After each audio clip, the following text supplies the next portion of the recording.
Hey guys, it's Misty with My Paper Cuts, and I am back on today with another Halloween project share for Crafting from the Shadows 2022. For today's project, I did another altered wood item. I did pick up a couple from Michaels this year, and I have a whole box of wood to alter, so I'm trying to be better about actually doing the projects that are in my head. It's getting full up there. So I went ahead, and last night I had some time.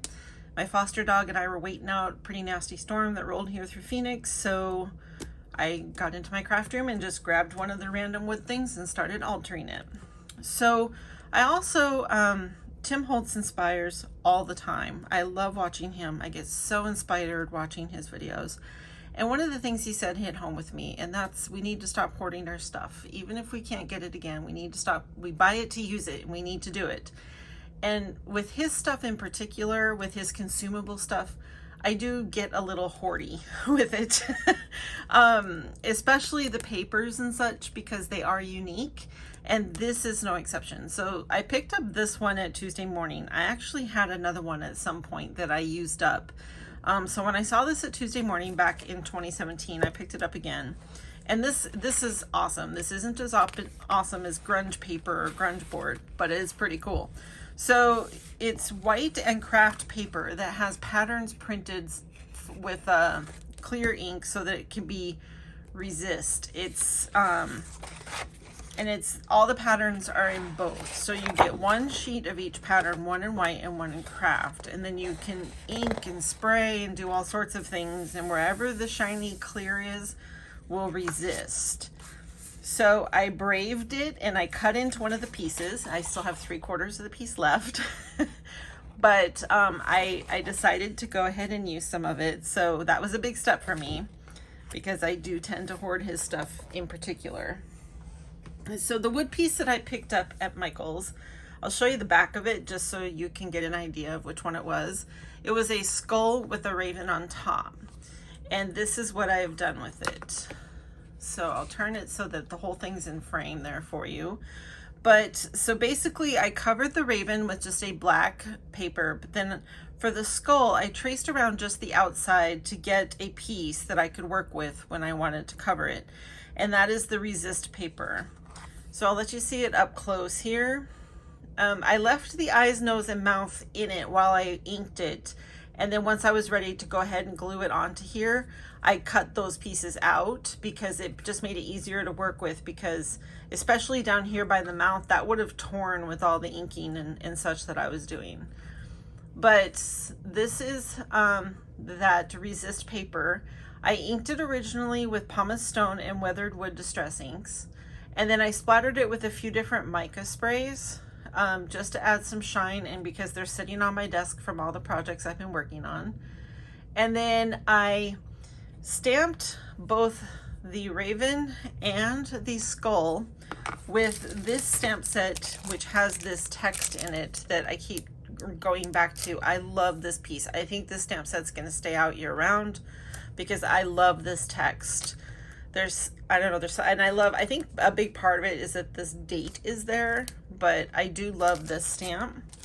So I stamped here, here, and here on the skull, and then near the tail and up on the body in a couple of spots, which I ended up covering up with that stamp. And I heat embossed them with this Seth Apter Patina Oxide embossing powder.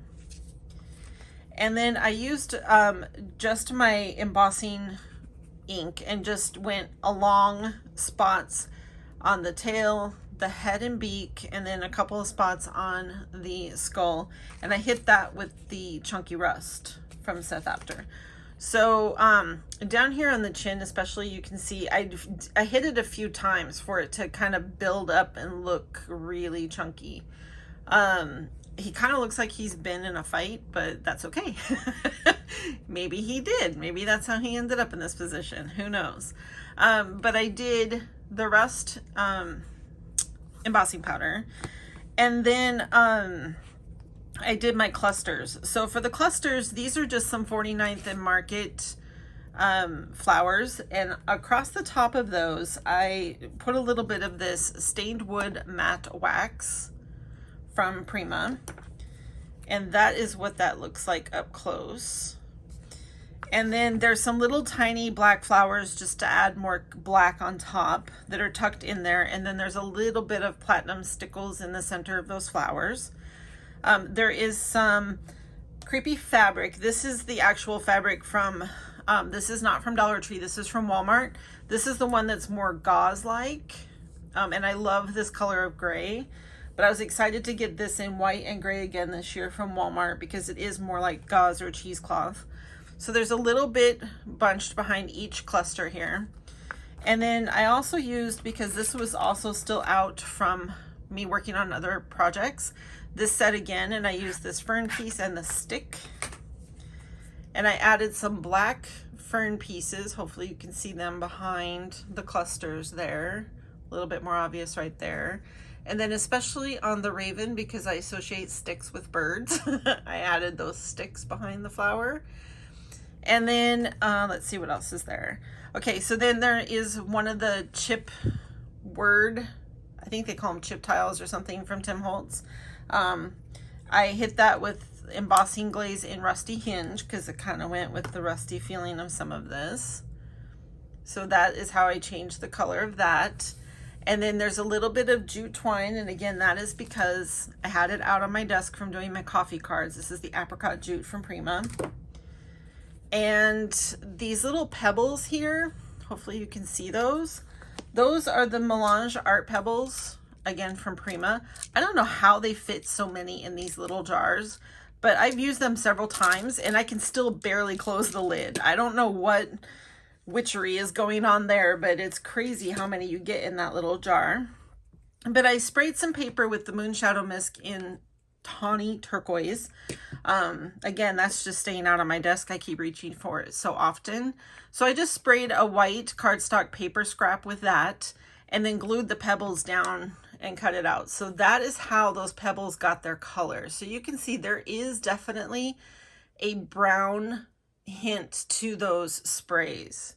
So I put, I think, 4 pebbles. There's one here with 2. There's 2 of them side by side. There's one right here, and then there's one up on the raven. You can see the turquoise in that more. And then inside the skull here, there's just a piece of black cardstock that I glued to the back to make it solid so that I could put glitter in there to make it look kind of crystallized. And that is an old Tuesday Morning find as well. And they were these collections of glass glitter that came in these little jars. And so this is kind of the platinum color, but it is definitely chunky glass glitter that is in there. So anyway, that is my project for today. I hope you enjoyed. I'm glad I got another one done. I think this would look gorgeous in the center of a black wreath. And if that's the case, then I have this to attach it to the wreath with. But I think it would be really stunning, and it kind of goes with my cat that I did. So it's all good. But thanks for stopping by. I hope I didn't keep you too long, and I will see you on the next one. Bye-bye.